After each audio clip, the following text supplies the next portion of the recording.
বৃহস্পতিবার দুপুরে ঢাকায় পৌঁছান মার্কিন যুক্তরাষ্ট্রের বিশেষ দূত সার্জিও গোর। বিমানবন্দরে তাকে অভ্যর্থনা জানান ঢাকায় নিযুক্ত মার্কিন রাষ্ট্রদূত ব্রেন টি ক্রিস্টেনসেন। এরপরই শুরু হয় কূটনৈতিক ব্যস্ততা। নির্ধারিত সময়ের অন্তত ৩০ মিনিট আগে রাষ্ট্রীয় অতিথি ভবন পদ্মায় পৌঁছান সার্জিও গোর।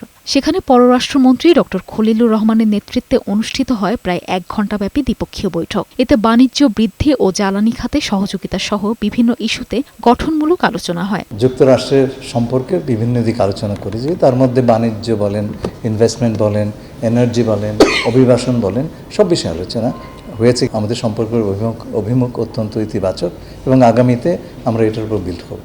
বৈঠকে রোহিঙ্গা সংকটের টেকসই সমাধান ও আন্তর্জাতিক সহায়তা জোরদারের বিষয়টিও প্রাধান্য পায়। মার্কিন বিশেষ দূত জানান, বাংলাদেশ যুক্তরাষ্ট্র সম্পর্ক জোরদারে এই বৈঠক ফলপ্রসূ হয়েছে। আন্তর্জাতিক সম্প্রদায় থেকে আমরা যে সাহায্য পাই তার অর্ধেকের বেশি যুক্তরাষ্ট্র থেকে।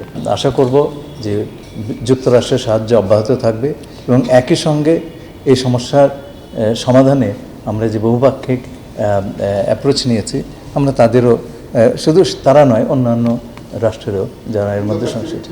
সফরের দ্বিতীয় দিন শুক্রবার সকালে সার্জিও গোর যাবেন কক্সবাজারের রোহিঙ্গা শরণার্থী শিবির পরিদর্শনে। এরপর শনিবার প্রধানমন্ত্রী তারেক রহমানের সাথে সৌজন্য সাক্ষাৎ করার কথা রয়েছে মার্কিন বিশেষ দূতের। মেরিন আমিন, বৈশাখী সংবাদ, ঢাকা।